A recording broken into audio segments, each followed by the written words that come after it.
Pessoal que está nos acompanhando aqui pelo YouTube, mais um minutinho, nós já vamos entrar no ar.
Muito bom dia a todos que estão aqui nos assistindo aqui pelo canal do YouTube.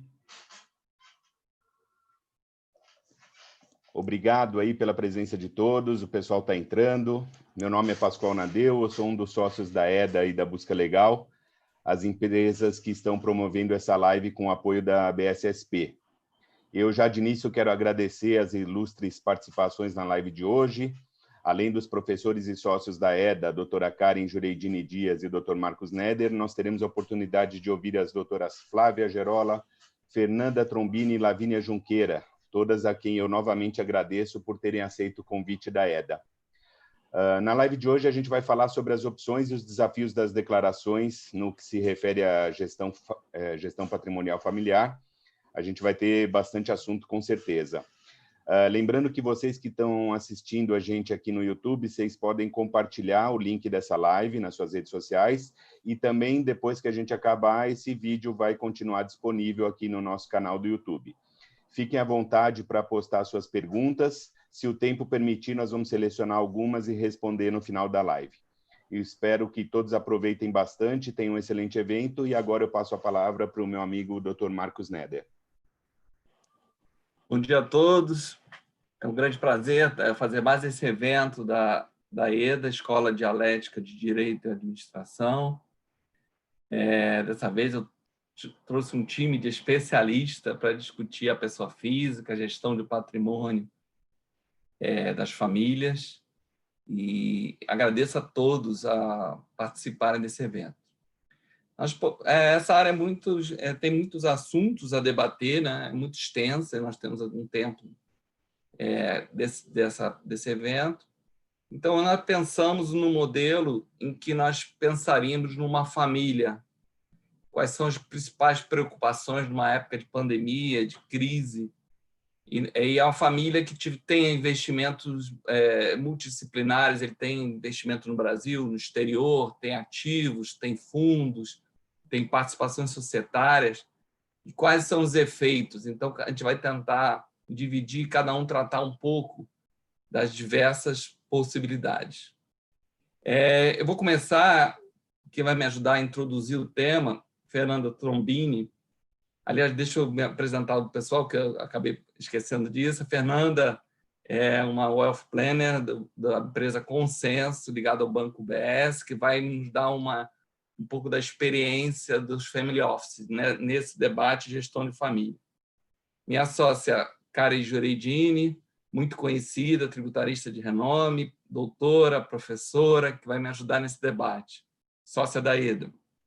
Flávia Gerola, que é especialista nessa área de pessoa física, gestão de patrimônio, nós trabalhamos juntos. Lavínia Junqueira, que vai trazer um toque da área financeira para esse debate, trabalhou muitos anos no Banco Itaú, foi diretora, hoje em dia tem sua própria empresa.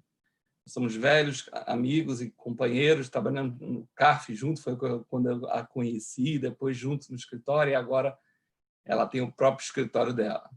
Então, vocês reparem que nós estamos com um grupo de especialistas na área.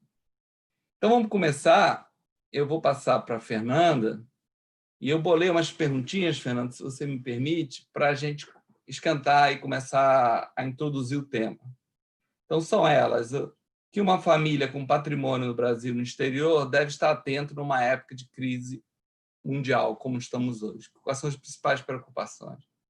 Como agir em face da elevada desvalorização cambial? Nunca tivemos essa desvalorização desse tamanho. No tocante a investimento, tem surgido novidades que chamam de quarta revolução, a área de tecnologia, de life science, que tem movido investimentos diferentes. E, por fim, quais são as alternativas mais comuns das famílias na reorganização patrimonial e no planejamento sucessório? Por favor, Fernanda.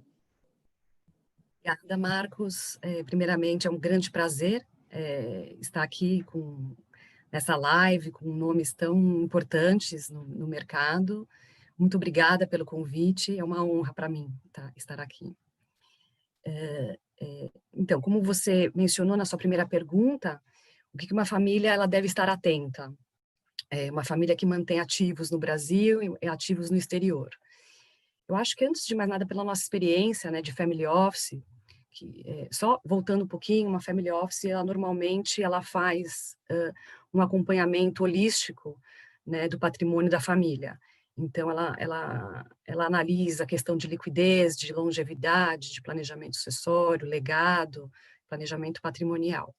Então, quando a gente encara uma situação como essa, de uma família tendo ativos no Brasil e no exterior, em momentos de crise, a gente pensa muito no rebalanceamento, se há necessidade de um rebalanceamento.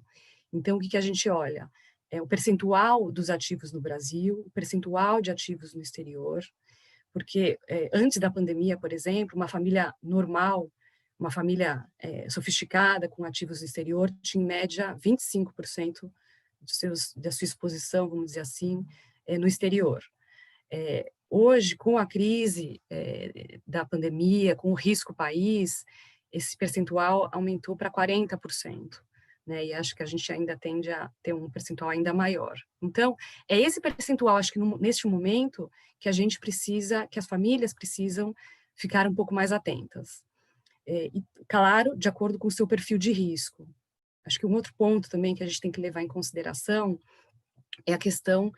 Hoje esses ativos, esses produtos financeiros, eles basicamente são divididos em 3 classes: bolsa, renda fixa e alternativos. Alternativos que a gente considera hedge funds, private equity, real estate.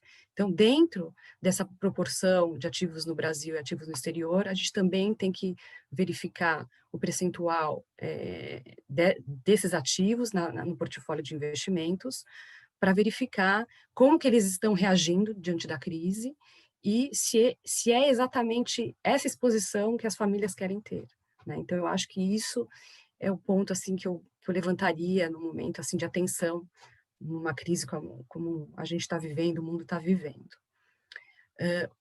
A outra questão que você coloca é uma questão também recorrente, que a gente tem ouvido muito falar, que é a questão da desvalorização cambial. Como você mesmo disse, a nossa moeda nunca esteve tão desvalorizada, mas isso é uma tendência, Marcos, mundial, né? O dólar ficou muito valorizado frente às demais moedas do mundo. De qualquer forma, investir em moeda forte é sempre uma boa alternativa, né? Então, se as famílias elas têm disciplina, elas têm uma visão a longo prazo, e não pensam em sacar, não pensam em resgatar os seus investimentos, eu acho que manter investimentos em moeda forte, isso é uma posição minha, não estou falando uma posição de nenhuma family office ou da family office em que eu trabalho. Então, eu acho que um investimento em moeda forte, sem dúvida, é um caminho a ser seguido aí pelas famílias. A sua terceira pergunta, que é uma pergunta muito interessante, também com relação à questão da quarta revolução industrial, né, que a gente chama hoje de quarta revolução industrial, lembrando que a primeira revolução industrial, a mais conhecida, que a gente estudou nos livros de história, né, que é com relação ao uso do carvão e do ferro, a segunda revolução industrial, que é o uso da energia elétrica e combustíveis fósseis, a terceira revolução industrial, que ainda a gente passa por ela, que é a revolução da tecnologia, e a quarta revolução industrial, que é a que a gente também está no momento, que é o uso da tecnologia para a disseminação de conhecimento, né? Então, o que a gente chama hoje de quarta revolução industrial? É a pesquisa, a biotecnologia, a nova medicina, né, esses tratamentos com cosméticos de ponta para a prevenção do envelhecimento, o tratamento do coronavírus. Então, são investimentos aí que a gente tem uma tendência no mercado internacional. A gente tem visto um aumento do valor das ações, né? Então a gente tem aí para a tecnologia Facebook, Apple, Amazon, Zoom, né? Todas essas ferramentas aí de comunicação, a gente tem visto aí uma tendência de investimento. E também para Life Science, a gente tem visto, por exemplo, a empresa Moderna, que é uma das principais empresas hoje que estão estudando uma alternativa, uma vacina para a cura do coronavírus. Temos Garmin, que é aqueles relógios, aqueles equipamentos frequencímetros utilizados pelos atletas. Então, tudo isso, de novo, no mercado, vamos dizer assim, tem sido uma tendência hoje de investimentos no mercado internacional. Então, eu acho que eu poderia citar esses exemplos para vocês. Por fim, a sua quarta e última questão, que é a questão do planejamento patrimonial, reorganização patrimonial, planejamento sucessório. A gente também tem visto muito isso nesse momento de crise, as famílias pensando, bom, será que o meu patrimônio ele está estruturado de maneira correta? Né? Quais são os produtos, quais são os investimentos, quais são os veículos de investimento que existem hoje no mercado e que atendem às minhas demandas, às demandas da minha família, né? Então, a gente tem visto muito aquelas estruturas para diferir tributação, para compensar prejuízos, para ter um certo benefício, vamos dizer assim, tributário, como, por exemplo, sociedade offshore, que são as private investment companies, os fundos de investimento offshore, fundos exclusivos, nas mais diversas jurisdições, né? Bahamas, Ilhas Cayman, Ilhas Virgens Britânicas, enfim, aquelas mais conhecidas que a gente pode citar aqui. Então, os meus veículos de investimento, eles estão, de fato, bem estruturados, são esses mesmo, qual é o custo-benefício, né, dessas estruturas. E os planejamentos sucessórios, que a gente também tem visto muito nessa época de crise, principalmente no âmbito, né, internacional, a questão são veículos como Trust, Foundation, que a gente também vê, tem o Endowment para legados, né, muito utilizado no exterior e que hoje em dia a gente vê aqui no Brasil, que com a nova lei do Endowment. E eu acho que são essas as estruturas mais básicas. Eu acho que é sempre importante a gente pensar que uma família que mantém ativos no exterior, quando ela não pretende ter nenhuma estrutura mais sofisticada, como um trust, por exemplo, é sempre bom levar em consideração por exemplo, um testamento, que é algo mais simples, e também é um instituto mais conhecido por nós, por a gente ter também o testamento aqui no Brasil, né? Isso possibilita uma partilha mais rápida no exterior, né? Um inventário mais rápido no exterior, muitas vezes, então evita aí uma demora, porque quando a gente tem ativos no exterior, normalmente eles ficam congelados até serem partilhados, então um testamento, como eu disse, ele agiliza esse processo de inventário e, portanto, você tem aí uma partilha de bens aí mais tranquila, vamos dizer assim. Eu acho que, de forma geral, Marcos, eu acho que é o que a gente tem visto, é o que a gente tem, assim, nesse mercado de family office, é o que a gente tem acompanhado e o que tem essa tendência aí de revisitar, né, esses planejamentos financeiros e patrimoniais sucessórios. É isso. Acho que você está no mudo, Marcos. Você tá no mudo.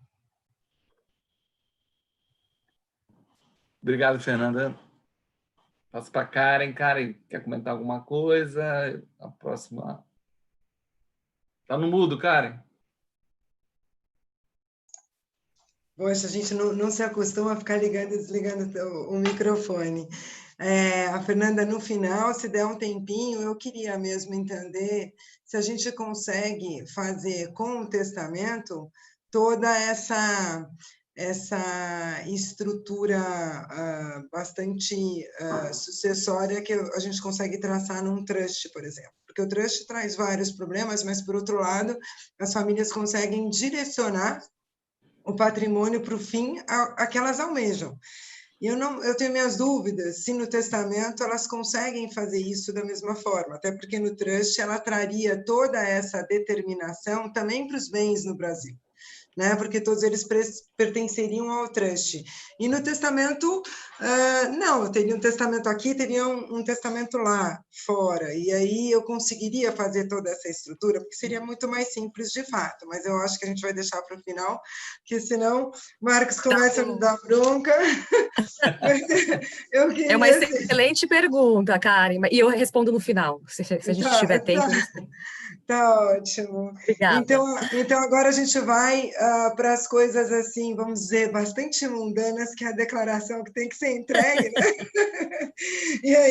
E aí, imagina o seguinte, a família tem no exterior bem imóvel, tem ação, tem todos aqueles rendimentos sujeitos à tabela progressiva, então ela recebe dividendos, recebe juros, recebe aluguel, recebe remuneração por serviços mesmos, e ela tem rendimento em conta remunerada, que daí vai estar dentro de ganho de capital, e tem trust também. E aí complicou, na hora que ela tem conta remunerada e que ela tem trust, o trust, quem que vai declarar?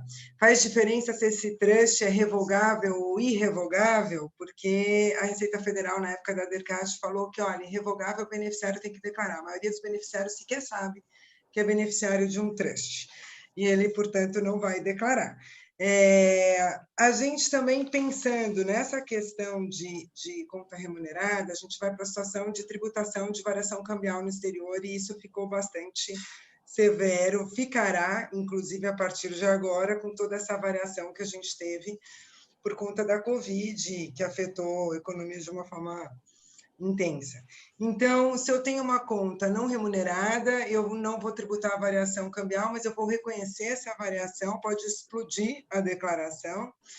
Se eu tenho uma conta remunerada, eu vou recolher uma vez por mês o ganho de capital, mas eu vou ter milhares de demonstrativos de ganhos de capital, e cada saque vai ser considerado uma alienação ou não? Quer dizer, os contadores vão ficar malucos, os advogados tributaristas também, agora, por conta disso.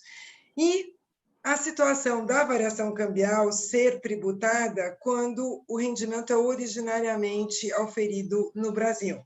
Se ele for originariamente auferido no exterior, ele não vai ser tributado essa variação cambial. Isso é muito significativo agora.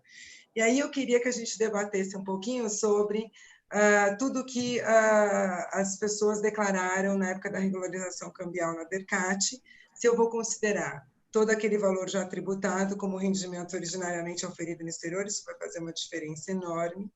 Uma outra situação é, se eu adquiri um bem no exterior com dinheiro que eu remeti para lá, vendi esse bem lá e comprei outro. Isto é um bem originariamente oferido no exterior? Eu acho que já temos perguntas suficientes aqui, né, Flávia?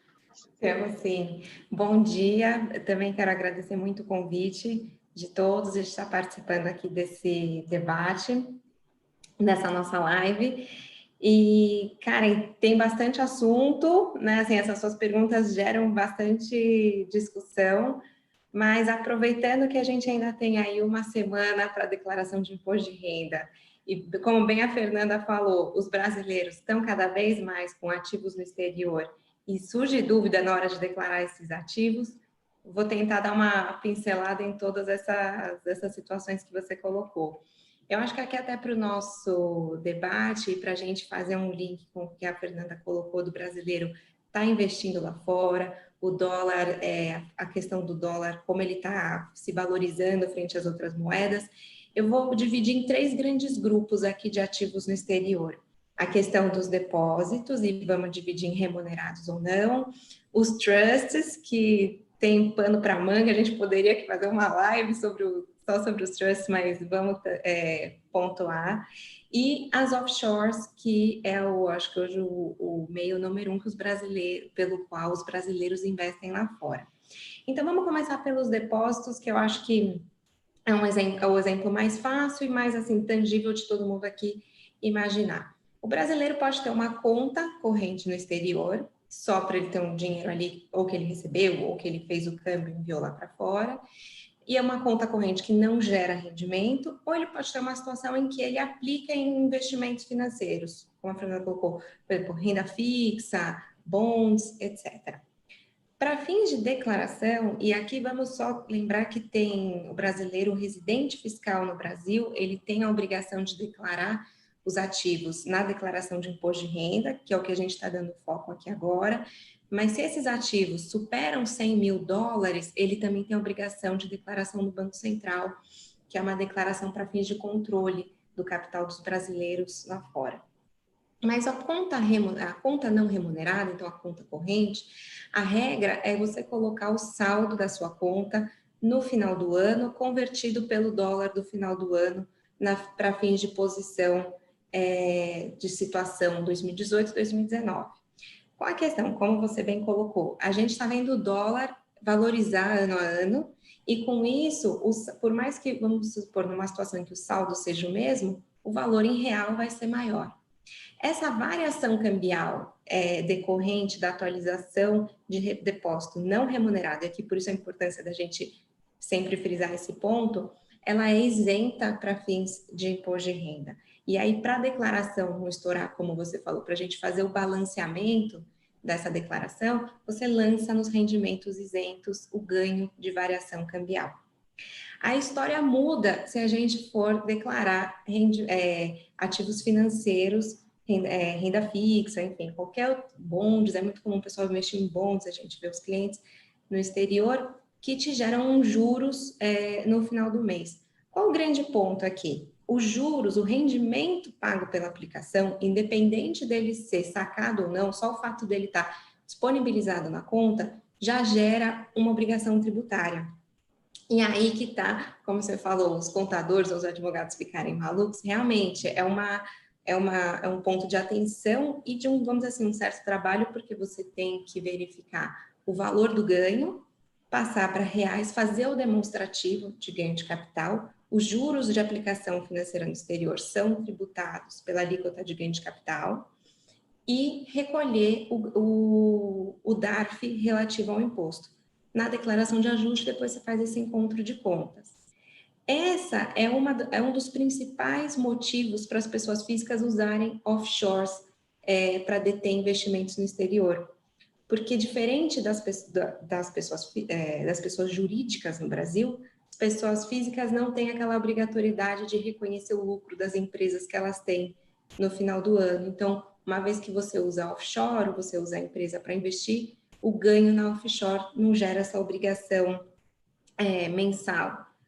por enquanto, né? É sempre bom fazer essa ressalva, porque já teve projeto de lei, já teve uma medida provisória para tentar tributar a pessoa física dessa forma, mas por enquanto ainda é um planejamento muito utilizado. Sobre os trusts, aqui, como eu falei para vocês, é pano para manga para a gente trazer várias discussões.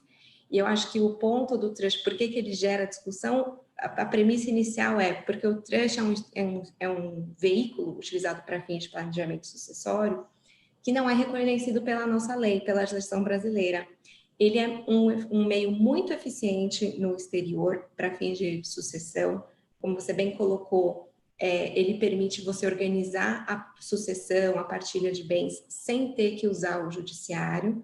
Então, até como a gente, só para todo mundo ficar na mesma página, o que é o trust, né? De uma maneira bem assim, feijão com arroz para todo mundo. É quando um instituidor, chamado de settlor, confere o patrimônio dele para um administrador, o trustee, toma conta até que o evento que ele, settlor, determinou, ocorra e passe para os beneficiários. Não tem um instituto na nossa lei que case com a figura do trust. E daí que começam a surgir as várias discussões, porque é comum, ainda mais no mundo globalizado de hoje em dia, o brasileiro ter um trust para fazer a sucessão dos bens que ele tem lá fora, para os filhos que eventualmente moram nos Estados Unidos, na Europa, enfim. É um meio muito eficiente no exterior de se utilizar. E aqui eu acho que vale a pena para a gente pontuar como declarar esse trust, que tem discussão, também tem muita discussão, mas acho que uma boa linha de raciocínio para a gente ter é o seguinte: no começo só o Banco Central falava como declarar o trust, né? Ele falava assim, deve declarar quem é beneficiário do trust. No contexto da anistia, alguns anos atrás, em 2016, acho que muitos aqui são familiarizados com essa época, teve uma anistia para os brasileiros regularizarem os ativos no exterior. E nesse contexto, a Receita Federal deu algumas instruções de como declarar o trust. A princípio, ela falou, o beneficiário, foi na mesma linha do Bacen, do trust, deve declarar. Colocou também a possibilidade do settlor, do instituidor, quando é um trust revogável. E depois, no Perguntas e Respostas, teve até uma situação curiosa que ela falou assim, via de regra o beneficiário, mas o instituidor também pode declarar, então no fim do dia os dois poderiam declarar. E por que gera toda essa discussão de quem declara? Como você bem colocou, às vezes o beneficiário nem sabe ainda que ele é beneficiário de um trust, né? Ainda não aconteceu o evento e a gente tem esse descasamento. Então, eu acho que um bom parâmetro, assim, um bom norte para a gente seguir aqui na questão de como declarar o trust na declaração, tem duas posições que se tomam. Ou você declara só o trust, como deter um trust no exterior e contabiliza ali todos os ativos do trust como o valor do trust, ou uma outra situação que pode ser adotada é você declarar os ativos detidos pelo trust via interposta pessoa. Então, o trust seria entendido como uma interposta pessoa que detém os outros ativos no exterior. E nesse sistema, a gente teria, com mais precisão, quais são os ativos detidos pelo trust, né? Outro ponto que eu acho bem legal a gente colocar aqui é a solução de consulta super recente que saiu da Receita no final de março, tratando sobre a distribuição, como tratar tributariamente as distribuições de trusts para beneficiários brasileiros. Então, isso é muito interessante, né? O trust não é reconhecido pela nossa legislação, a gente tem algumas orientações de reporte, mas a Receita parou para analisar quando um beneficiário brasileiro recebe distribuição do trust, como isso deve ser tributado. A solução de consulta, infelizmente, ela não entra muito no detalhe do trust, como ele tinha contabilizado os ativos, e ela também não consegue analisar a questão se, eventualmente, os rendimentos estariam sujeitos ao ITCMD, porque o ITCMD é um imposto de competência estadual que não entra no escopo ali da consulta da Receita. Mas, de uma maneira conservadora, vamos dizer assim, a Receita entendeu que qualquer distribuição do trust para o beneficiário brasileiro, por ser uma instituição no exterior, seria tratado como rendimento do exterior, sujeito a 27,5% o imposto de renda. Então, assim, com relação ao trust, acho que eu cobri aí os principais pontos. E tem um ponto que ele é muito debatido, que é a questão do trust irrevogável, né? Então, quando você faz um trust irrevogável, você doa completamente o seu patrimônio para esse trust, quem declara isso no Brasil? Né? E aqui está, assim, acho que o interessante de a gente começar a analisar a legislação brasileira e legislação de outras jurisdições em conjunto, no sentido de que, para fins do Brasil, alguém vai ter que declarar esse ativo. Só que no exterior, se a gente for olhar a jurisdição do local, o setor não tem mais poder, né, vamos dizer assim, propriedade sobre aqueles bens. E aí ficaria esse descasamento. Uma posição conservadora, acho que na minha visão, apesar de não ter um casamento perfeito com a legislação da jurisdição de fora, é o instituidor continuar declarando esses ativos para que, quando os beneficiários recebam, seja um ativo que já esteja regularizado, enfim, aqui no Brasil. E, por fim, mas não menos importante, a questão das offshores, né, das empresas utilizadas no exterior, como a Fernanda comentou, muito comum os brasileiros utilizarem empresas, principalmente nas Ilhas Virgens Britânicas, às vezes até mesmo nos Estados Unidos, alguns casos na Europa, para deter os investimentos financeiros, pela vantagem e pela praticidade que elas conferem. A pessoa jurídica no exterior, ela vai ser declarada aqui na declaração de imposto de renda pelo valor de custo dela. E qual que é esse valor? É o aporte, é o capital que a pessoa física contribuiu para essa empresa. E é super importante ter aqui, a gente sempre frisa isso, a contabilidade bem feita da empresa no exterior, segregando o que é capital, o que é lucro acumulado, justamente porque nas situações em que tem, vamos dizer, uma redução de capital dessa empresa, né, quando o brasileiro traz de volta, o investimento foi originariamente em reais, como você colocou, a redução de capital em si, ela não enseja a tributação, mas o ganho da variação cambial está sujeito à tributação pelo ganho de capital no Brasil. Então, é muito importante você ter o valor de custo e o dólar que você aportou nessa empresa, admitindo que o rendimento foi oferido em reais e remetido lá para fora. Eu acho que esses são os principais pontos da declaração desses ativos. Eu acredito que vai vir mais questão aí pela frente, porque são temas controvertidos, mas vou deixar aí o debate até, enfim, crescer. Obrigada, Flávia. Eu queria voltar depois, eu não quis te interromper porque era muita informação, mas eu queria voltar depois na discussão da ficção gerada pela Dercat, né? Essa ficção gerada... Pode discutir agora rapidinho, Marcos? Podemos. Essa ficção gerada pela Dercat, ela diz o seguinte, olha, não importa quando você aferiu, como você aferiu, eu vou considerar como aferido no exterior, passível de tributação e declaração em 2014, naquela data. Ela não dá uma ficção exatamente sobre a origem, mas ela está dizendo o seguinte, eu considero que está adquirido em 2014. Em 2014, esse dinheiro estava lá fora. Se eu adquiri em 2014 e em 2014 esse dinheiro estava lá fora há um tempão, eu estou entendendo que é absolutamente defensável que eu tenha criado uma ficção, e, portanto, não existe prova em contrário, uma ficção de que aferi isso originariamente em moeda estrangeira, até porque eu tributei aquilo que eu não deveria ter tributado, né? Então, a gente tem experiência no escritório, por exemplo, de mercados que foram feitas de pessoas que não precisavam nunca ter tributado aquilo. Era herança, e aí você consegue mostrar desde quando veio aquilo, etc. Era valores lícitos, tributados, Banco Central remeteu, foi para lá. O fulano simplesmente esqueceu de fazer a declaração do Banco Central. O herdeiro esqueceu de fazer a declaração do Banco Central. Eles perderam uma grande parte do patrimônio simplesmente porque essa declaração do Banco Central traz uma possibilidade de acusação penal.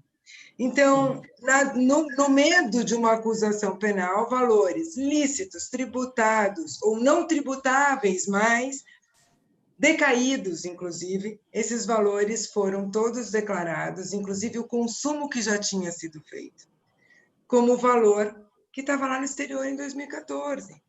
Então, ali eu entendo que eu trouxe a situação lícita de bem auferido originariamente no exterior, e eu não vejo como se exigir, claro, a Receita pode exigir, mas eu acho absolutamente defensável que não se exija a tributação da variação cambial agora nessa declaração daqueles bens, ou dos produtos dos investimentos a partir daqueles bens. Sim. Como os advogados gostam de responder, né? Há controvérsias. Eu sei. Mas eu acho que o ponto aqui é o seguinte: realmente tem as duas. Esse é um ponto que é muito discutido com os clientes, e a gente vê diferentes pontos de vista sobre a matéria. Tem essa questão, sem até entrar muito no juridiquês, mas do quanto o bem regularizado no RERCT, né, por uma ficção, eu poderia dizer que ele é um bem auferido originariamente em moeda estrangeira. E aqui o ponto que eu coloco existem situações, cada caso a caso tem que ser analisado, mas eu acho que tem muitos contribuintes que também, na declaração, não lembro quem participou, enfim, mas você colocava a origem do bem, né? Você colocava a origem dos rendimentos. Então, para muitos casos, eu entendo difícil você sustentar que é um rendimento auferido no exterior quando foi produto de, enfim, rendimentos aqui do Brasil que a pessoa remeteu, enviou dinheiro lá para fora, e não é um rendimento, como a lei tributária fala, auferido originariamente em moeda estrangeira. Então, eu não acho, enfim, que para todos os casos de regularização dos ativos no RERCT, a gente pode dizer que, enfim, esses bens viraram rendimentos do exterior. Diferente da situação, por exemplo, que você colocou nas perguntas, de uma pessoa que oferiu, vamos supor, teve rendimento do trabalho, né, enfim, ganhou dinheiro em dólar e doa o bem ou o valor para o filho. Porque aí a gente ação da Receita na Instrução Normativa de Ganho de Capital, que fala que o herdeiro, o donatário, enfim, quem sucede a pessoa que detinha o bem, sucede na mesma condição do proprietário original. Então, nesse caso, depende um pouco da origem de fato do bem que foi regularizado. Essa diferença de posição é importante, uma tributa não, né? Então, é controverso. A postura mas existem as duas vertentes. Flávia tem uma vertente mais conservadora, que continua investigando a origem, né? E a Karen entende que, já que você tributou no exterior, ocorreu um fato gerador e foi no exterior, tanto que você reconheceu aquele valor, seria a origem estrangeira. É bem importante, porque tem efeitos importantes, né? O meu único medo, para falar a verdade, é que se entrar nessa história de ter que demonstrar a origem, eu posso abrir uma fiscalização de origem lícita, que é o grande problema da falta de segurança jurídica que a gente tem no Brasil, de quem fez a DERCAT está confiando que só vai abrir uma fiscalização se houver efetivos indícios objetivos de ilicitude dentro da situação que poderia não validar a DERCAT, né, corrupção, tráfico, etc. Todas as sinalizações que se deu de justamente quem declarou ser objeto de fiscalização. Então, essa é a minha maior preocupação em considerar efetivamente tudo originariamente auferido no exterior. Tá, vamos passar para o próximo tema. Na verdade, nós estamos nessa trilha, né? Então, eu resolvo vender bens que eu tenho no exterior. Tá? A operação foi feita toda no exterior. E a pergunta é, e eu dirijo a Karen, eu tenho que pagar imposto de transmissão no Brasil? quando toda a operação foi feita fora. E em caso de inventário, eu estou aqui, houve o evento de sucessão causa-morte, eu estou lá no inventário e eu vou transmitir e pagar imposto de transmissão. Mas só que os bens estão no exterior. O Estado brasileiro tem jurisdição para exigir o Estado esse imposto de eventos ocorridos no exterior? Essa questão é bem polêmica e eu passo a Karen para falar um pouco sobre isso.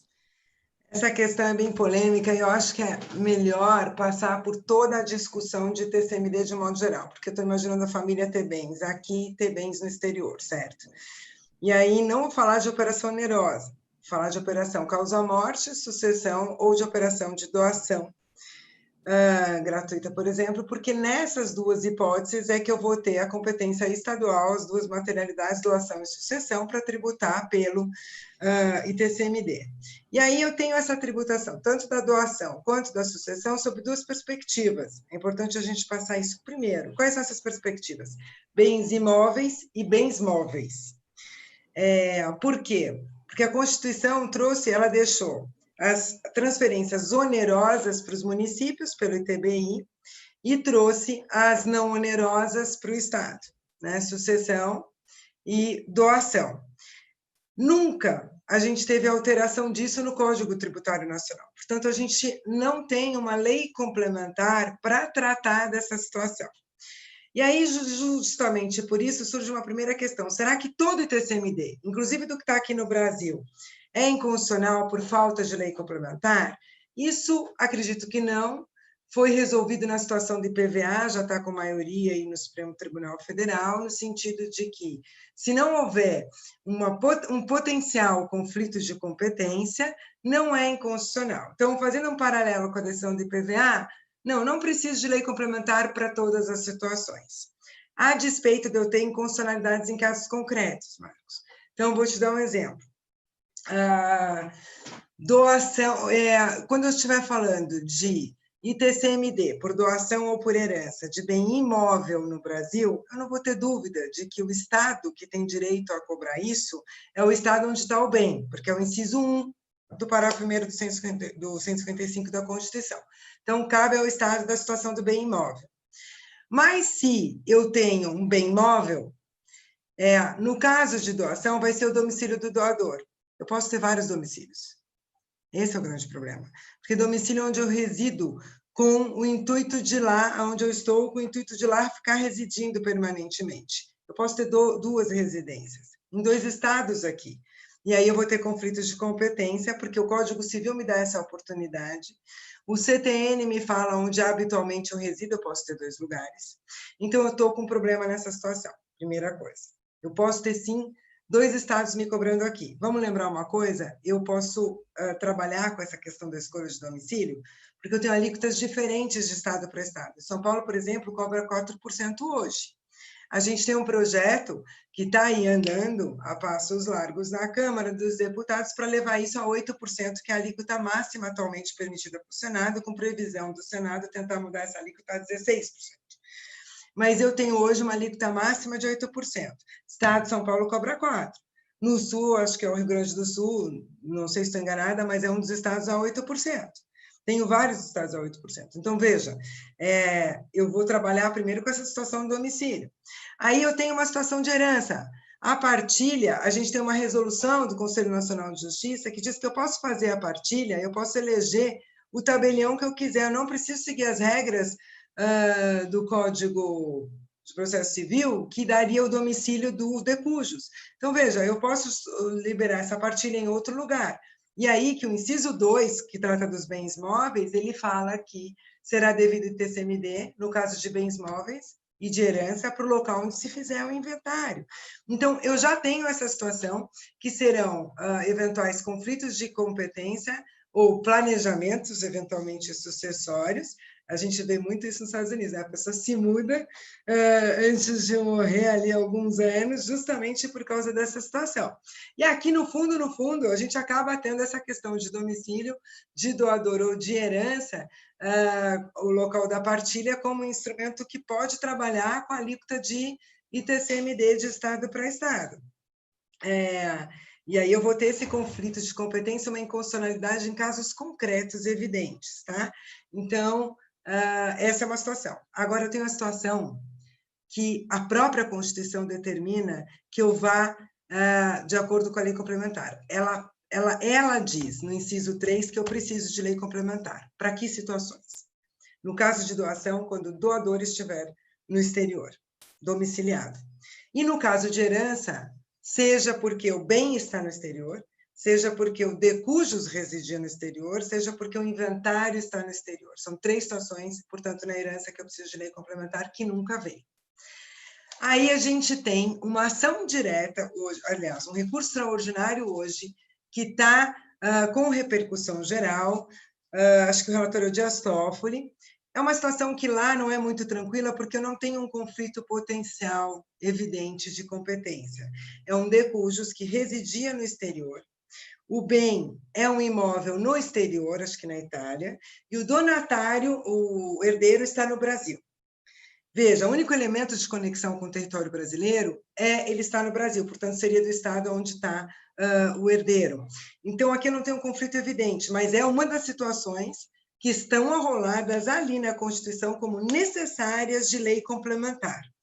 Vamos lembrar que o Supremo Tribunal Federal, em pleno, já decidiu que eu vou prescindir, eu vou poder regular.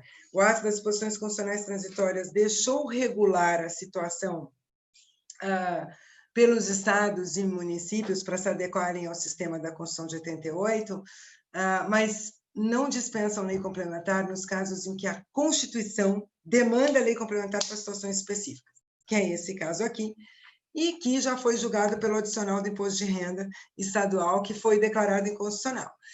A própria PGR já se manifestou nesse recurso extraordinário, dizendo que é inconstitucional sim, porque isso aqui é igual ao adicional de imposto de renda estadual, tem que ser inconstitucional, porque a própria Constituição está pedindo.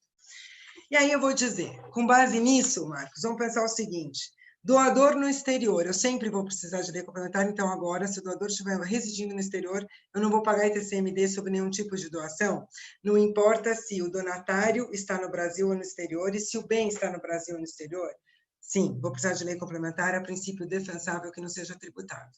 Mas eu te pergunto, e se o bem for imóvel? Porque a gente tem uma dúvida sobre o inciso 3, que pede a lei complementar nos casos de exterior, se ele se reporta só aos bens móveis, do inciso 2, ou se ele se reporta também aos imóveis. Eu acho que ele não se reporta aos imóveis. Eu fiquei pensando isso ontem, porque eu fui olhar o tema aqui, e eu acho que ele não se reporta a imóveis. Porque senão, por que para a herança eu vou ter que ter lei complementar se o decurso estiver no exterior, se o inventário estiver no exterior, se o herdeiro estiver no exterior, e no caso de doação, eu só preciso de lei complementar se o doador estiver no exterior, não tem mais nenhuma previsão para lei complementar na Constituição. É porque ela está regulando, inciso 2, que nos bens móveis eu considero que é devido ao estado onde está o doador domiciliado. Portanto, me parece que bens imóveis está resolvido no inciso 1. O que significa isso, Marcos? Significa que esse recurso extraordinário não está tratando, que está no Supremo com a repercussão geral, não está tratando da matéria mais importante, que é o seguinte: bem imóvel só vai incidir TCMD se estiver no Brasil.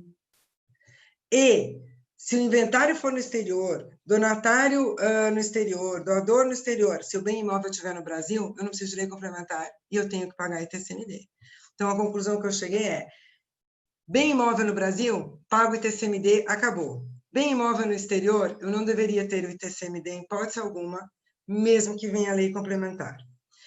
Se o doador ou o de cujos estiverem no exterior e eu falar de bens móveis, aí, ou seja, ações de empresas, aí eu começo a ter problema. Então, por exemplo, um caso em que de cujos, herdeiro, está no exterior, inventário feito no exterior, e o bem que está sendo transmitido é uma ação de uma empresa brasileira, eu preciso de lei complementar, não poderia tributar.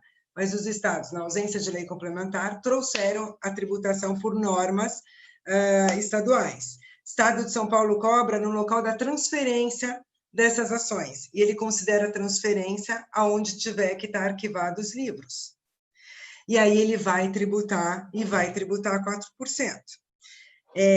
Um outro caso, que é um caso de doador no exterior, donatário no Brasil, bem no Brasil, ação no Brasil. O que aconteceu com essa família? Ela foi cobrada de TCMD em 2 lugares.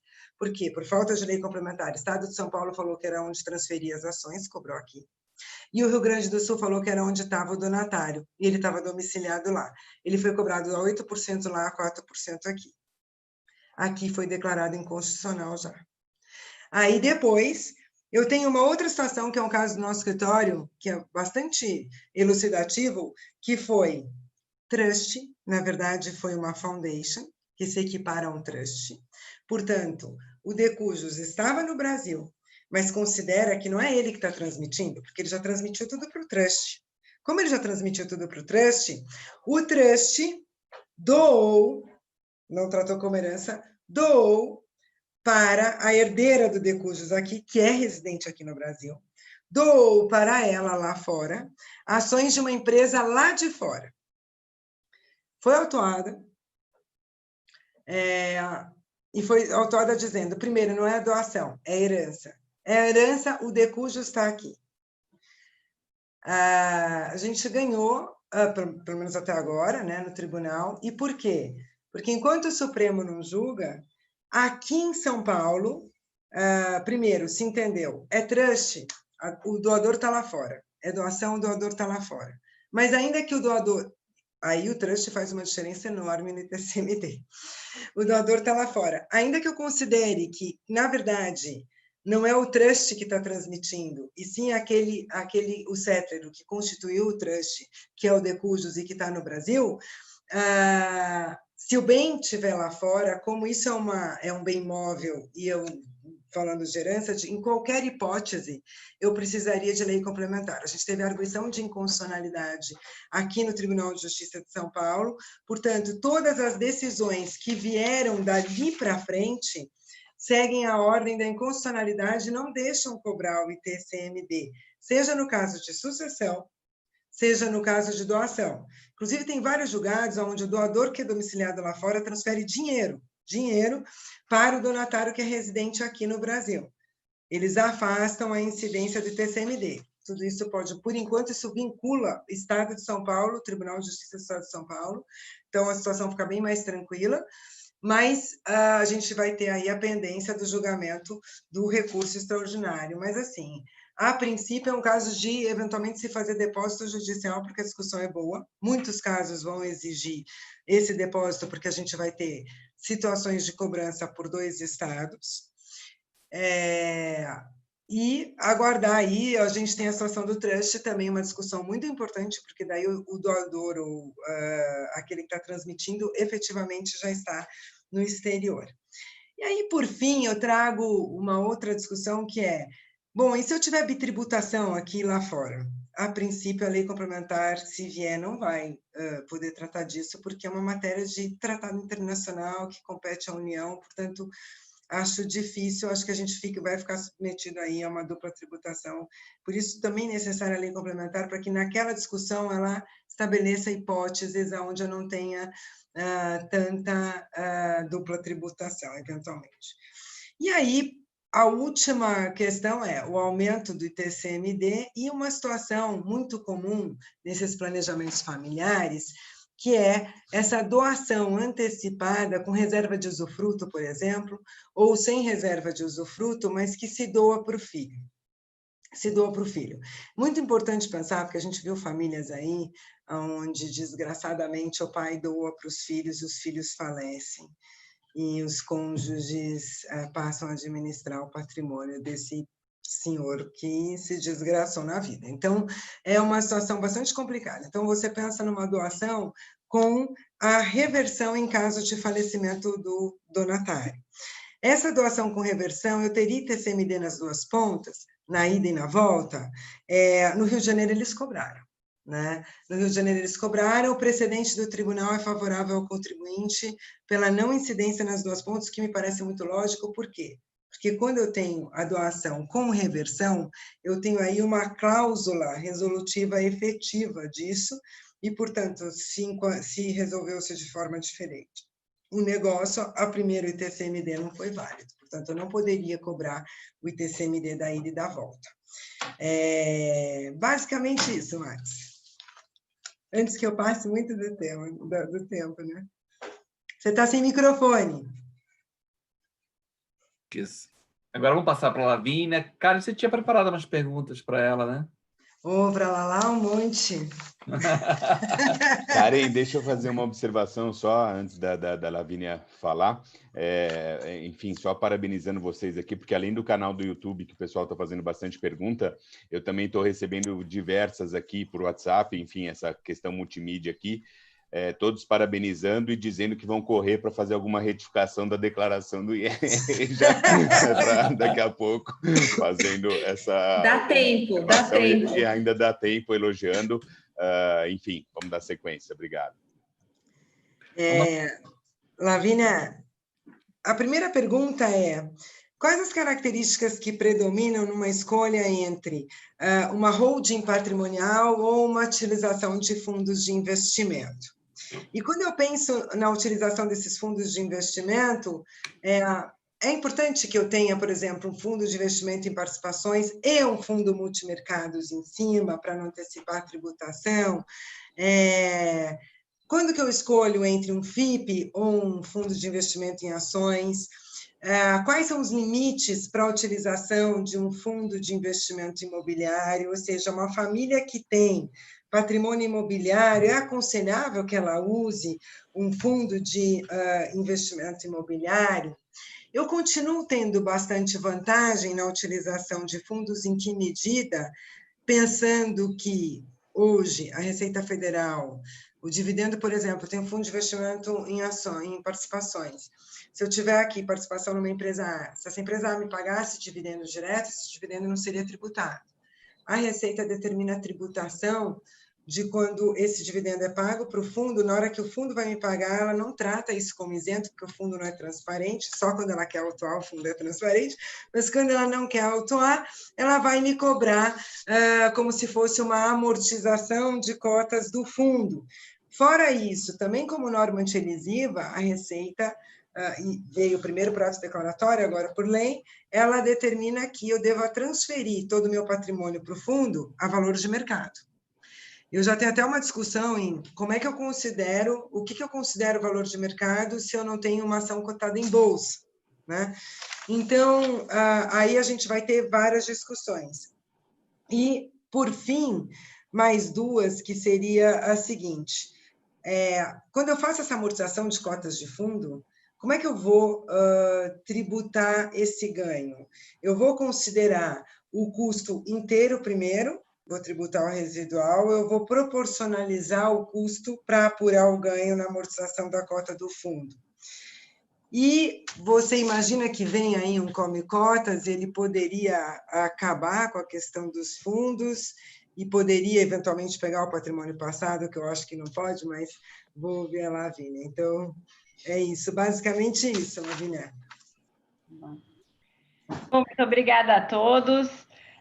Basicamente, a Karen propôs uma série de perguntas que afetam principalmente a escolha de novas estruturas, né? E a gente tem aqui estruturas no legado, né? Estruturas que as pessoas já têm, já carregam, e eventualmente, para a gente desmontar essas estruturas e criar outras estruturas, surge uma série de outros fatores de decisão, como o pagamento dos impostos, que eventualmente esse desmonte ocasionaria, né? Mas hoje a gente tem hoje legados, né, de estruturas de fundos FIPs com investimentos em participações em empresas fechadas, né, que são empresas que foram historicamente feitas pela família, chegou um momento, ficou grande, colocaram dentro do fundo, o objetivo é que o fundo faça a gestão e depois o desinvestimento, né? Qual é a situação? Né? O fundo, ele é sempre contabilizado a valor contábil ou de mercado. A sucessão, ela tem que ser feita, ela pode ser feita a valor de custo na partilha, mas a Receita Federal justifica que a sucessão, para efeito de imposto de renda, teria que ser feita a mercado e teria que se pagar o imposto de renda acumulado na cota do fundo no momento da sucessão. Os dividendos, se você tem na empresa, você recebe dividendos isentos ainda, no fundo, ele acumula dentro do fundo e no futuro, quando resgata a cota ou amortiza, a incidência do imposto de renda do fundo, que é de 15% a 22,5%, né? A Receita Federal não gosta, né, das empresas patrimoniais dentro dos fundos, ela entende, tem uma visão de que o FIP não seria um fundo de verdade, seria uma holding com roupa de fundo. Então, sempre que a governança do fundo ela se assemelha muito à governança de uma holding, a Receita tem questionado em autos de infração e exigido a tributação do fundo como sendo uma pessoa jurídica. E isso se materializa também no que foi a proposta de medida provisória 806, né, que não foi aprovada, não está em vigor, e tem um projeto de lei, tem mais de um projeto de lei, e que existe uma indicação muito positiva de que será aprovado caso venha alguma reforma tributária, no sentido de dividir os fundos em participação em dois mundos, né? Os fundos que se assemelham a pessoas jurídicas, por uma série de características ligadas à forma que a CVM trata as entidades de investimento e não investimento, serão tributáveis como pessoas jurídicas, e os demais fundos de investimento em participação perderiam o seu diferimento do ganho de capital. Então, haveria uma tributação menor do que da pessoa física seria de 15% a 22,5% do ganho de capital, o fundo de investimento em participação 15%, no momento da venda do investimento, mas se perderia uma das grandes vantagens tributárias que existe hoje de se colocar tanto empresa quanto investimentos, né, dentro dos fundos de investimento, que é o diferimento da tributação para o momento da amortização das cotas, né? Isso é dentro do FIP. Normalmente a gente coloca, como a Karen colocou, o FIP dentro de um fundo multimercado, para que, havendo a venda da empresa, o dinheiro possa circular para o fundo multimercado sem reinvestido em outros tipos de investimento. E essa medida provisória, /projeto de lei agora, ele vem também querendo fazer o come-cotas, dessas cotas do fundo multimercado, estariam sujeitas à tributação semestral, como hoje já ocorre nos fundos abertos, né? Hoje os fundos fechados, que são aqueles que só permitem a amortização de cota ou a liquidação, o resgate por liquidação no vencimento do fundo, ele tem um prazo, né, durante o qual o investidor não pode resgatar as cotas, elas são resgatadas só na liquidação do fundo ou caso haja uma assembleia que permita a amortização da cota. Hoje, esses fundos, por terem essa característica de iliquidez do investimento, não sofrem tributação semestral, e esse projeto de lei visa colocar a tributação semestral e, inclusive, tributar o estoque de rendimentos do passado.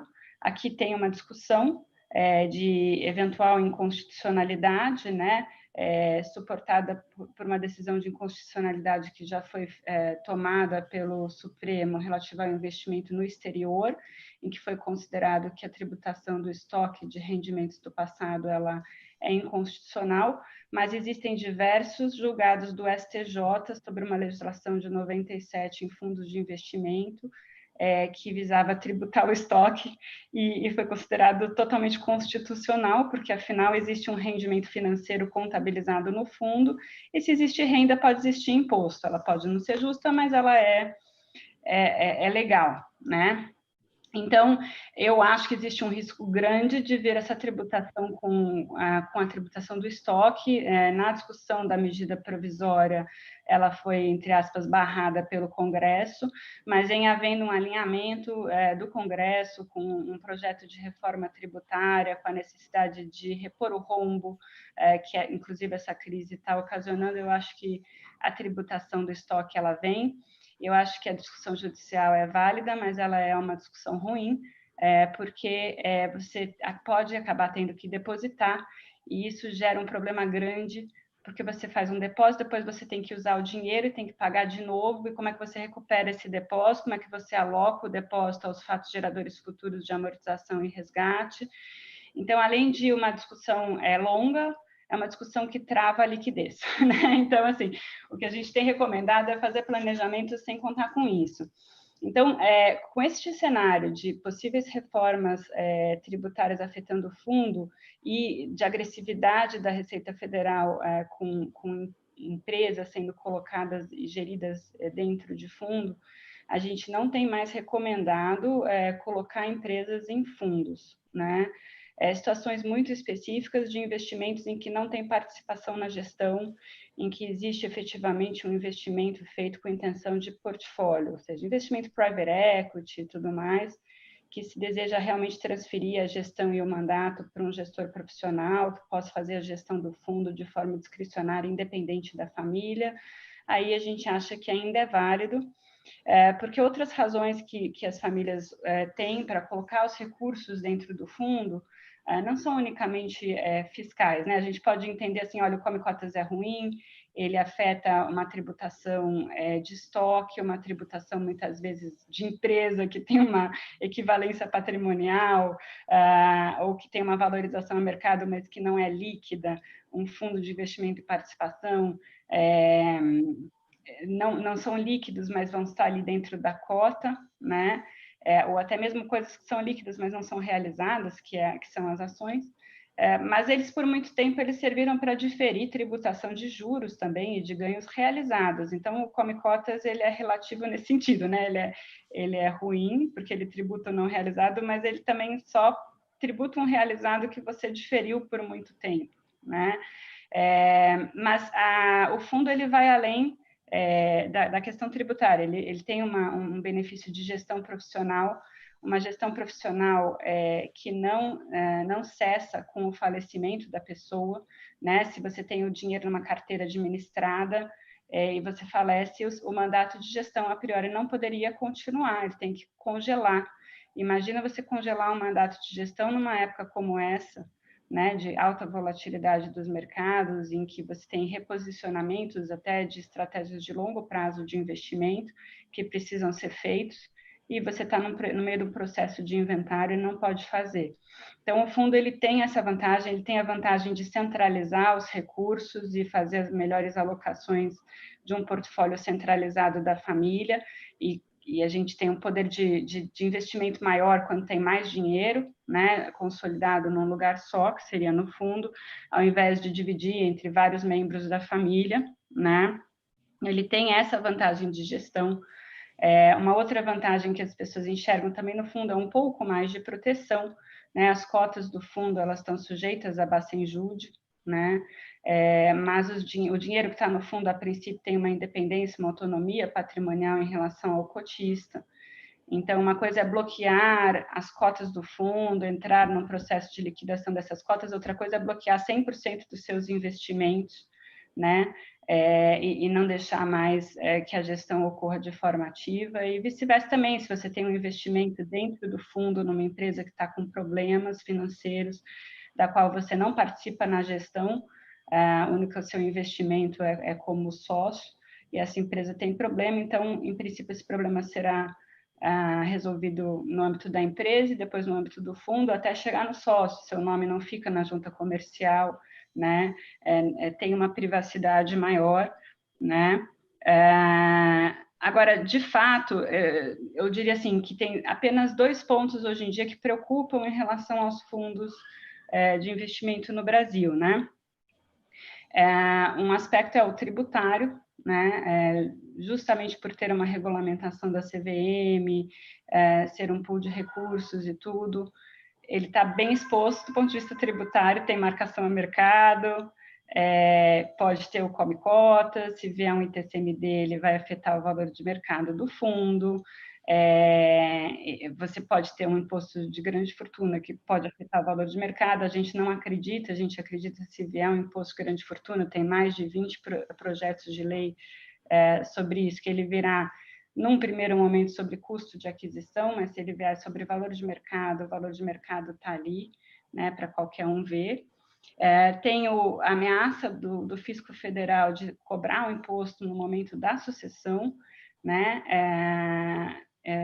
porque ele já cobra, né, embora na minha visão incorretamente, mas existe essa cobrança. Então, um ponto de atenção, ele vem pelo lado de impostos, ainda é um veículo bem eficiente para investimento no mundo de hoje, mas no mundo de reformas tributárias isso tem que ser analisado comparativamente a outras formas de investimento, como, por exemplo, investir diretamente no exterior. E aí a gente vê justamente essa questão do risco país, né? No momento de crise, o fundo no Brasil está mais propenso a risco país. O fundo tem uma vantagem em relação aos investimentos portfólio ou segregados, que além de ter o diferimento do imposto que ainda existe, ele compensa lucros e perdas. E por conta de compensar lucros e perdas, então você investe em ações, você tem perdas. Você investe em variação cambial, você tem ganhos. Ou vice-versa, o ganho de um compensa com a perda do outro. Por isso, muitas vezes, esses investimentos são diversificados dentro do fundo para ter essa otimização da base de cálculo de imposto. Se a pessoa física tem um investimento nos dois lugares, ela pode vir a pagar imposto sobre o ganho da ação e não poder deduzir a variação cambial da perda do investimento no exterior ou vice-versa, como agora a gente está no momento oposto, né? Então, você tem essa compensação, mas também está sujeito ao território Brasil, né? Então, num momento de crise muito expressiva, o investimento que é feito no exterior por intermédio de um fundo no Brasil, ele fica sujeito a incrementos de impostos e inclusive, enfim, restrições de liquidez que venham a ocorrer. A gente não acredita nisso como cenário, mas no momento de crise a gente olha todos os cenários, né? Então, eventualmente hoje, com essa questão de reforma tributária para novas alocações, quando a alocação é feita no exterior, a gente tem recomendado que investir diretamente no exterior, não fazer por intermédio dos fundos no Brasil, para ficar com risco de fronteira mais protegido e uma diversificação também do ponto de vista tributário, não que os investimentos no exterior não possam ser afetados por incrementos tributários, eles serão, especificamente se a pessoa continuar no Brasil, mas primeiro você tem uma mobilidade maior, porque seu investimento estando no exterior é mais fácil você se mudar para o exterior também, dependendo do pacote de aumentos que venham, né? E também do risco de fronteira, né? Mas um resumo da ópera é que o fundo ainda é um veículo importante, né, de gestão patrimonial e que ainda tem um benefício tributário, mas que a gente tem que olhar com atenção em relação a essas tendências da Receita Federal de fiscalização e tributação de fundos e essas potenciais reformas tributárias e a própria situação do país como um todo, que pode abrir uma discussão também sobre plano de vida e de investimento da família, né? Obrigado, Lavínia. Eu sempre gosto de ouvir você, sabe? Eu estou com saudade de não trabalhar do seu lado mais, né? Sempre Fala alguma coisa, cara? Não, ia passar a palavra para você, tem um monte de perguntas depois. Se der tempo, tem mais pergunta para lá. Tá, vamos lá. Então, dentro dessa ideia, como nós estruturamos, estamos falando de famílias. E muitas famílias brasileiras têm empresas familiares. Não é tão comum nos Estados Unidos, no Brasil, toda a América Latina, nós temos ainda grandes empresas familiares que não levaram, não abriram capital na Bolsa de Valores. Então, dentro desse portfólio que uma família pode ter, muitas vezes eles têm participações societárias em empresas operacionais que foram construídas ao longo do tempo. Na verdade, hoje em dia, acho que quase todo mundo sabe que é muito ruim você ter a participação direta na empresa, por vários motivos, né? O primeiro que surge é você ter, uma vez a família vai crescendo, e você precisa organizar de alguma forma como é que vai ser, como é que ela vai gerenciar esses investimentos, como se vai decidir o quórum de votação e tudo mais, que se você tiver a pessoa física direta, você não consegue organizar isso. Além disso, a vida dos investidores no Brasil, dos administradores de negócio, na verdade, cada vez pior. Eu brinco sempre quando eu vou falar de responsabilidade, falar que ser investidor no Brasil é quase ser um super-homem, né? Porque você corre riscos de todo tipo. Riscos trabalhistas, né? de todas as formas, risco tributário. Quem milita na área tributária sabe que o fisco tem avançado em responsabilizar solidariamente por atos das empresas os seus administradores, e muitas vezes chegam ao conselho de administração, às vezes ao sócio. Responsabilidade que gera, muitas vezes, avanços na esfera patrimonial, arrolamento de bens, cautelares fiscais. Então, ter uma estrutura entre você e o investimento é muito desejável. E também para a sucessão, que é um dos temas que nós estamos abordando. Numa época de crise, talvez eu tenha que pensar como é que eu vou me organizar nessa sucessão, né? E eu me organizar. Em geral, se organiza, praxe no Brasil, uma holding patrimonial, né? Ela vai gerenciar esses investimentos, às vezes ela pode ser até mista, que tenha outras atividades. Então, eu tenho a família com uma holding patrimonial e embaixo os investimentos. Isso é mais ou menos o padrão. Como é que é essa holding? Eu posso ter tem formas de natureza jurídica dessa organização. Em geral, a gente as famílias organizam por empresas limitadas, que têm a responsabilidade limitada ao capital investido. Por que elas são mais populares? Porque elas têm um custo mais baixo. Você precisa ter um contrato social e, mal bem, um acordo de acionistas se você quiser se organizar. Elas têm um custo muito mais baixo. Elas também permitem, se previsto no contrato social, a distribuição desproporcional de dividendos, que continua isento. Isso geralmente gera uma atratividade muito interessante para as limitadas. Mas chega em certos momentos que a família começa a crescer. Inicialmente, era um negócio de 3 pessoas, e depois, na segunda geração, já passou a ser mais de 20, e na terceira geração já são 60, 70 pessoas. Como organizar isso, né? Isso não são casos hipotéticos, né? São casos que eu me defrontei trabalhando como advogado. E aí surge a ideia de constituir uma sociedade anônima. Em geral, fechada, porque essas famílias não querem abrir capital, não querem atrair bolsa de valores e investimentos de terceiros. Então, eles se organizam em sociedades fechadas, em que eu tenho uma governança boa, eu tenho todo um controle, até em termos de reestruturação é interessante, porque eu posso ter ações diferentes, ações preferenciais, sem direito a voto, com ações ordinárias.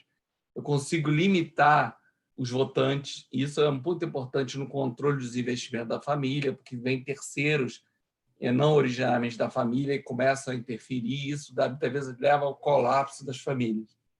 Então, muitos optam, embora seja uma estrutura mais cara, eu tenho que fazer publicações, tem que ter auditoria e tudo mais, optam por se organizar numa sociedade anônima fechada.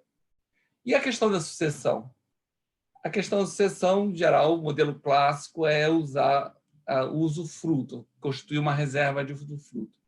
A primeira geração que transfere a nua propriedade para os seus herdeiros e se reserva direitos econômicos, em geral, que são frutos de dividendos, por exemplo. Já havia uma discussão se esse dividendo, dado ao usufrutuário, era mantinha a isenção do dividendo destinado ao sócio. Por muito tempo havia, inclusive, autuações dizendo: olha, o dinheiro é do sócio, que depois ele transfere para o usufrutuário no negócio privado, então não tem isenção. Até que veio a solução de consulta da Receita 38, dizendo: olha, tem o mesmo tratamento. O juros de capital próprio já é controverso. Ainda há discussões e autuações sobre juros de capital próprio que entendem que eu estou pagando ao usufrutuário e não ao verdadeiro acionista. Mas, em princípio, esses direitos econômicos são frutos do meu direito real sobre a ação, do direito que eu tenho das ações. Ele pode ficar uma parte com o usufrutuário e a nua propriedade com os herdeiros. Qual é a grande vantagem? No caso de um falecimento, esse usufruto é intransferível. Na verdade, no falecimento se consolida os direitos econômicos com os direitos reais do nu proprietário. Então, eu não preciso de inventário, é natural desse instituto.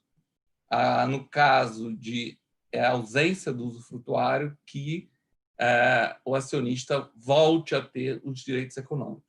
Muitas vezes, os direitos políticos também são mantidos com o usufrutuário, quer dizer, o direito a voto na empresa.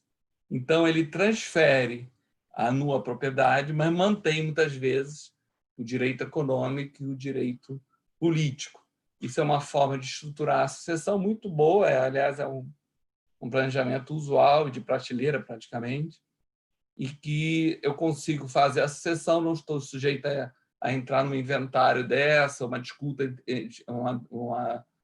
discussão entre herdeiros. Eu já, em vida, me estruturo nessa situação. Parece tranquilo, e as empresas muito se organizam. Mas, ultimamente, isso não tem sido tranquilo. Na verdade, tem sido uma dor de cabeça para muitas famílias.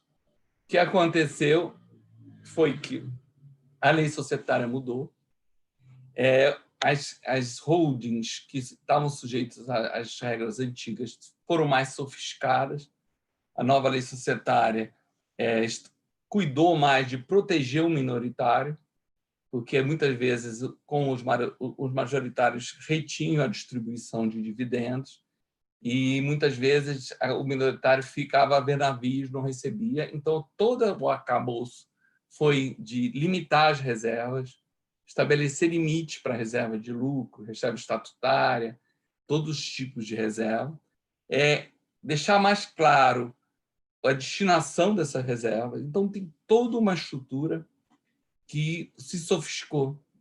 Muitas vezes, a empresa que veio familiarmente, ela tem um contador há 40 anos, aquele senhorzinho lá que é de confiança da família, total, quase com uma pessoa da família. Só que, muitas vezes, a governança da holding não acompanha as ações societárias. E aí começam as discussões. No final do ano passado, houve uma série de autuações. Na verdade, o fisco veio com teses. Eu fui muitos anos na Receita, fiquei 25 anos. Na Receita, sempre ouvia os contribuintes. A gente até brincava, no final do ano, aquele negócio dos pacotes de dezembro, eu brincava, falava, o que os contribuintes estão pensando de planejamento? E aí a gente ia lá na lei e fechava as portas. Eu sempre brinquei que, quando passasse o ano novo, os contribuintes falavam, o que nós vamos planejar de novo esse ano? Né? Era um movimento infinito, né? Agora, recentemente, nós vimos, eu e a Karen e a Lavínia mesmo, no conselho, vimos isso mudar. Hoje em dia, quem faz tese é o fisco, né? E o fisco vem, cria uma tese desesperado por aumentar. A maioria dos estados estão sem dinheiro nem para pagar funcionário, então surgem as teses. Então, nessa área de usufruto e tributação, houve uma série de autuações no final do ano passado, em que o fisco alega o seguinte: olha, você tem dividendos mínimos obrigatórios. Eu estou olhando aqui na sua contabilidade que você está com lucros excedentes, muito acima dos percentuais estabelecidos para reservas. E também você não tem um plano de investimento, que a lei societária exige para você reter o lucro. Então, você era obrigado, não era mais um pode, mas um deve distribuir todo o valor do seu dividendo obrigatório. Então, se cria nessa situação, segundo o fisco, um crédito para os acionistas, um passivo na empresa, que deveria ser distribuído. Aí, quando ele olha para trás, ele vê que não foi distribuído. Foi, por exemplo, capitalizado na empresa. Ele falou, não, esse dinheiro não era da empresa, ele deveria ter sido dos acionistas. Só que, quando eu olho os acionistas, eu vejo que os dividendos são dos usufrutuários, os direitos econômicos são dos usufrutuários. Então, o fisco falou, aquele passivo de dividendos que eu acho que você deveria ter, embora você não tivesse deliberada a distribuição de dividendos, ele deveria ser direcionado aos usufrutuários. Então, cria uma triangulação. Já que você aumentou o capital, e o dinheiro foi no sentido, como uma ficção, distribuído ao usufrutuário que doou a empresa para capitalização.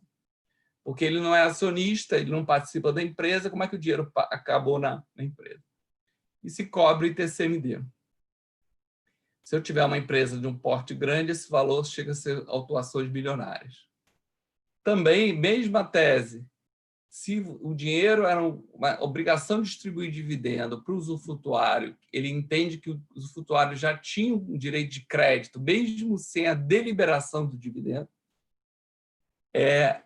se ele veio a falecer no meio do caminho, porque ele olha para trás, quase 10 anos, e vai analisando as situações. E aí ele falou, se veio a falecer, esse dinheiro não é da empresa, e sim dos herdeiros, cobre ITCMD. Essa foi a tese que vigorou, a meu ver. Ela está equivocada, porque, na verdade, a lei societária tem solução para isso. O artigo 202 da Lei das SAs diz que, se for unânime, que a regra de dividendo obrigatório é para proteger o minoritário. Se todos os sócios entendem que eu não vou distribuir dividendos, isso é correto, é uma discricionalidade, não uma obrigação. Então, se tornou toda essa discussão.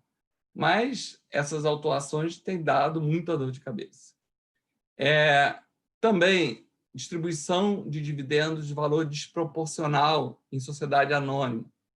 Não é possível. Eu posso ter classe de ações na sociedade, mas não posso distribuir desproporcional. O fisco considerou tudo que era desproporcional como doação, cobrou ITCMD. Mesmo na limitada, que pode distribuir desproporcional, mas tem que ter previsão no contrato social. Se não tem, muita gente não tem esse cuidado na governança das holdings e não prevê isso. O fisco considera que o excesso é imposto de transmissão. E, por fim, uma outra tese que surgiu foi que, muitas vezes, as famílias têm a primeira geração, que é o que construiu o ativo, ela cria o usufruto, a nova propriedade vai para a segunda geração. Continua se passando o tempo, a segunda geração envelhece e passa para a terceira geração. E aí fica uma parte dos direitos econômicos com o avô, que continua vivo, uma parte é reservado à segunda geração e a nua propriedade aos herdeiros novos. O que o fisco interpretou? Falou, espera aí, só tem direito de usufruto sobre a ação. Quando você criou o primeiro e reservou direitos econômicos da primeira geração, está tudo bem. Ele vai receber, no caso, 20%, 30%, de acordo com o contrato de usufruto, e o resto vai ficar com quem tem a nova propriedade. Quando há uma nova transferência da nova propriedade para a terceira geração, o valor residual do usufruto que foi concedido para a primeira geração vai para esse novo proprietário.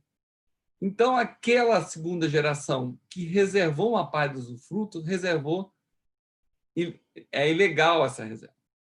Então, ele olhou para trás e viu que a segunda geração recebeu uma opção de dividendos. Ele falou, peraí, mas você não tinha mais direito nenhum de receber dividendos.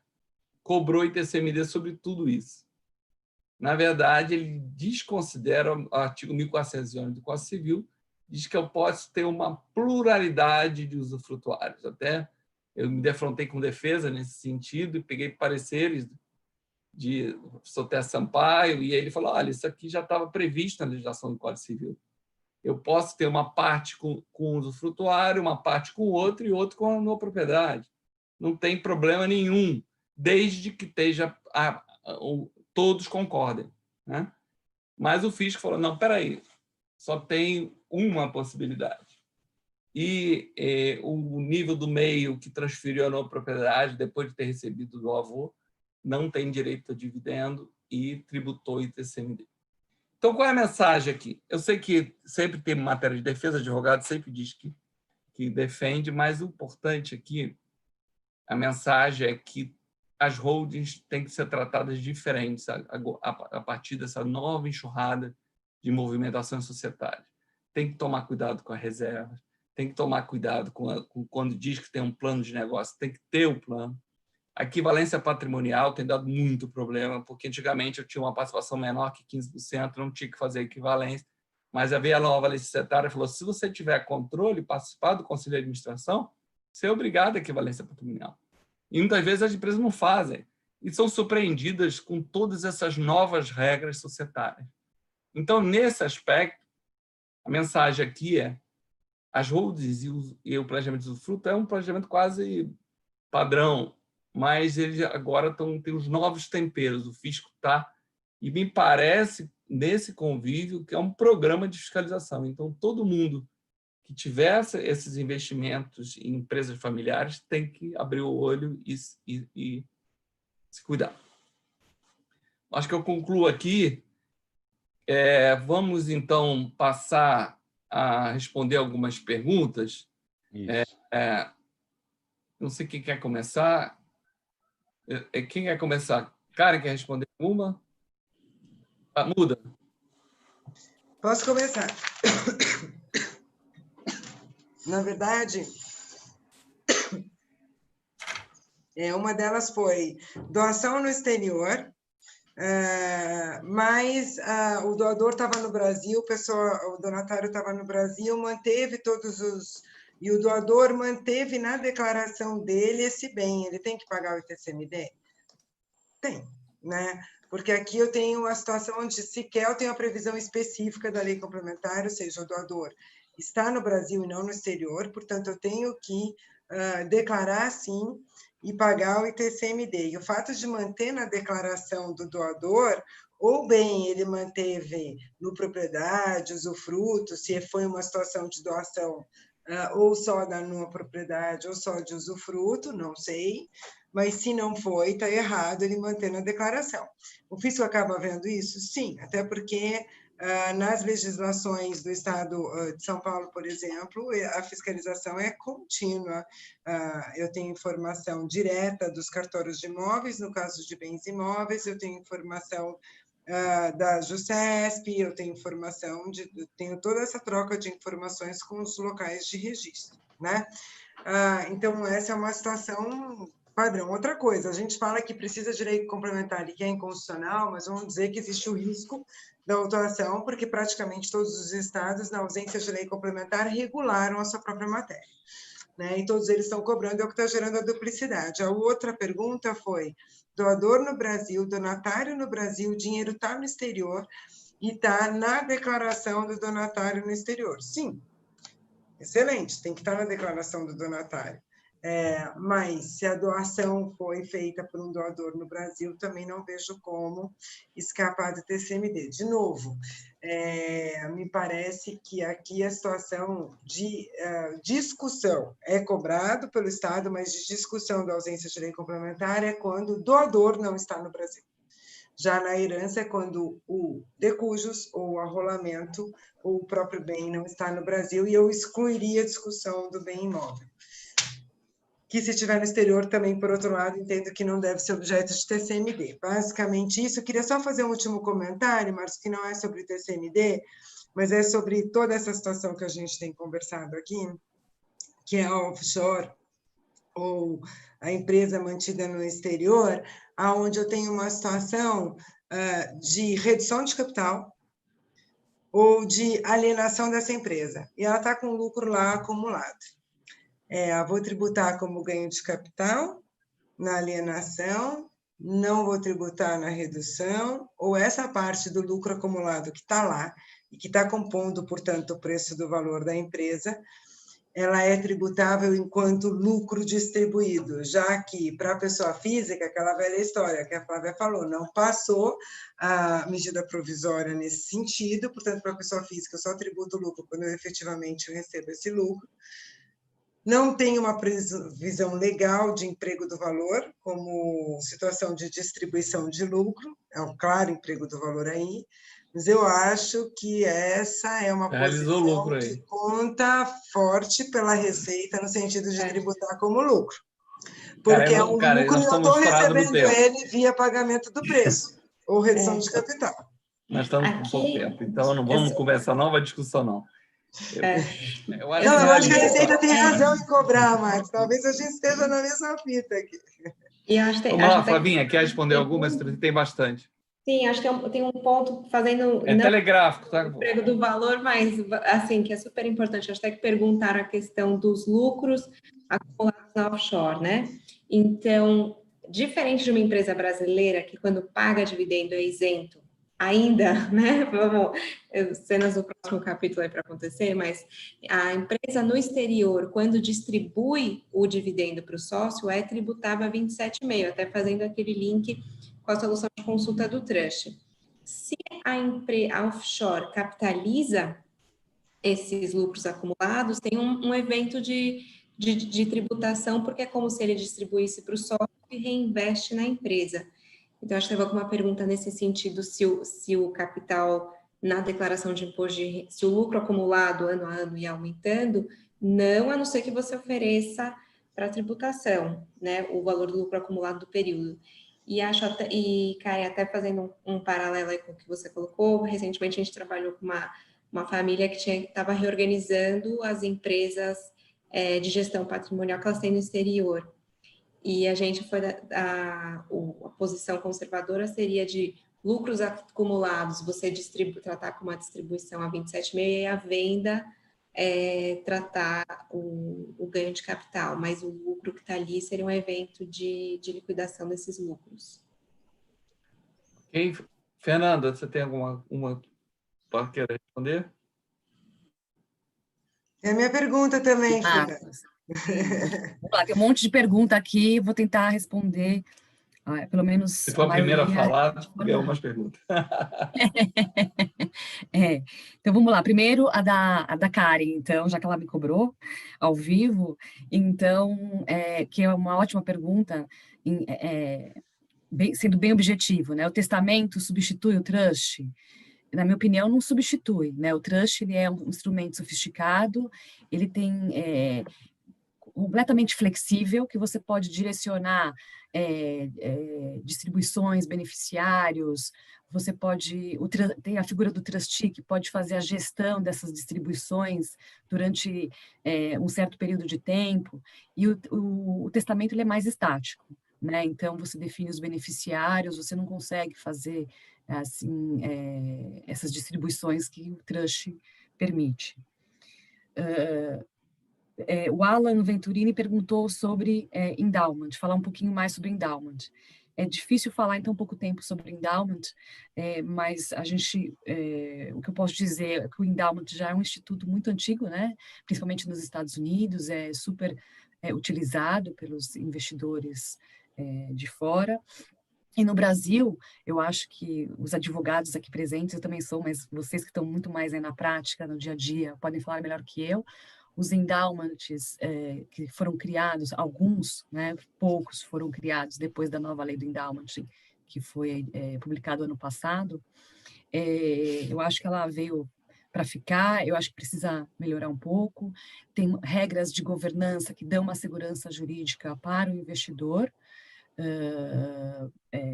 mas eu ainda acho que precisa melhorar muito, inclusive a questão de benefícios fiscais, porque a lei praticamente vetou, né, a possibilidade de benefícios fiscais pelos doadores, vamos dizer assim, dos endowments. A Vera Francino perguntou se o trust pode ser constituído por um brasileiro sem observar a legítima.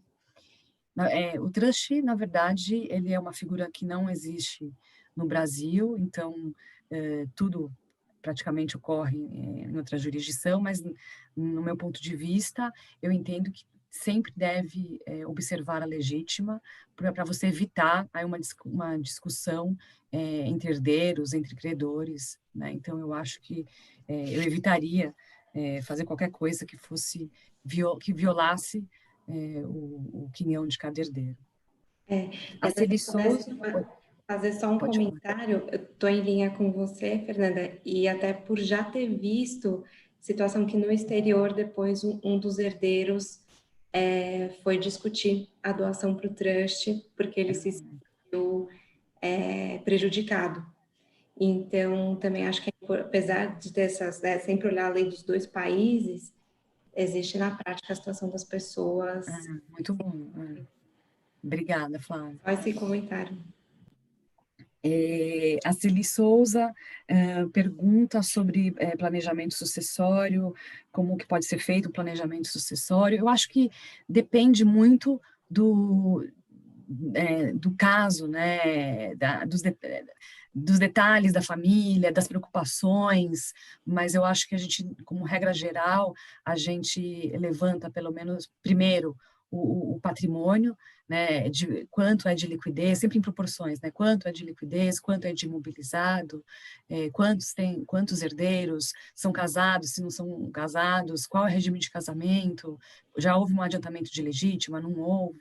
Então, eu acho que para depois você pensar numa reorganização patrimonial e num planejamento sucessório. Eu acho que é isso. Eu acho que... Lavínia, tem algo para responder? Eu queria responder até uma pergunta que a própria Karen fez, né? Pode agradecer aí quem a audiência, se quiser. Então, o Nazir, a Vanessa, nossos conhecidos aí também. Um abraço para todos. Vai lá, Lavínia. Isso mesmo. Bom, tem o FIA, né, e o FDIC, são dois tipos de fundo que provavelmente não seriam afetados por mudança de come-cotas, né, e que eventualmente, especialmente no FIA, a discussão do imposto de sucessão, ela pode ser mais forte, né, é uma tese diferente, o fisco ele combate... Lavínia, como é essa discussão do imposto na sucessão? Por favor. Sim, na sucessão, quando a partilha ela é feita a custo de aquisição, existe na Lei 9532 a possibilidade de você transmitir, a pessoa física transmitir a custo de aquisição na declaração de imposto de renda e não pagar o imposto sobre o ganho acumulado no fundo. Tá? A Receita Federal entende que esse dispositivo não se aplicaria a fundos de investimento, porque seriam aplicações financeiras sujeitas ao imposto de fonte e que a transmissão pelo banco teria que ser feita a valor de mercado, submetendo-se ao imposto de renda na fonte no momento da sucessão. A tese do fisco é toda bastante calcada na legislação de renda fixa, por isso que a gente acredita que na renda variável a gente tem uma coisa dissonante, existem já pelo menos três julgados do Tribunal de São Paulo, os três, em tese, são favoráveis a que não tenha na sucessão, mas em dois casos, como a partilha foi feita a valor de mercado, acabou tendo, né? Só que não é uma discussão fácil, vai perdendo até lá, e aí depois demora para o tribunal analisar, e não sei se pode ter algum tipo de reversão. Então, de fato, e aí existe o administrador do fundo, que ele fica ali com a faca no pescoço, porque ele tem que fazer a retenção, senão ele é responsável, né? Então, a Receita acaba conseguindo um grande sucesso nessa tese por causa disso. Nenhum administrador que eu conheço hoje em dia faz a sucessão sem cobrar o IR, né? Mas a tese é bem melhor para fundos de investimento em ações, então o que a gente tem avaliado muito em relação a essas mudanças de legislação são as políticas de investimento dos fundos e o planejamento para o que fazer após mudança da legislação, ter mais FIAs, mais FDICs, mais investimentos no exterior e menos multimercados, né? E eu queria agradecer realmente a todo mundo que elogiou, Vera, Vanessa, Nazir, especificamente individualmente aí, porque foram os que apareceram aqui, mas a todos, muito obrigada. Eu acho que nós já estamos com a hora avançada, né? Acho que, não sei se, eu acho que a gente podia encerrar por aqui. Eu queria agradecer a todos que nos acompanharam, fizeram as perguntas e espero que vocês tenham gostado. Pascoal, devolvo a você. Sim, bom, obrigado aqui, complemento aqui os agradecimentos do Marcos, da Lavínia, da Karen, da Flávia, da Fernanda, para todo mundo que participou. Além dos comentários aqui no canal, eu recebi muitas mensagens aqui dizendo que essa live foi excelente e muito prática. A gente está numa época importante nessa última semana e pessoas aqui, mas assim, diversas, dizendo que vão usar essas informações agora. Inclusive, eu quero deixar registrado, esse vídeo vai estar gravado aqui no canal do YouTube, então vocês podem acessar a qualquer momento. Obrigado aí pela dupla Marcos e Karen, sempre acertando muito aí nos temas da EDA. Obrigado, Fernanda. Obrigado, Flávia, Lavínia. Até uma próxima. Boa tarde para todo mundo. Boa tarde. Muito obrigada, pessoal. Boa tarde.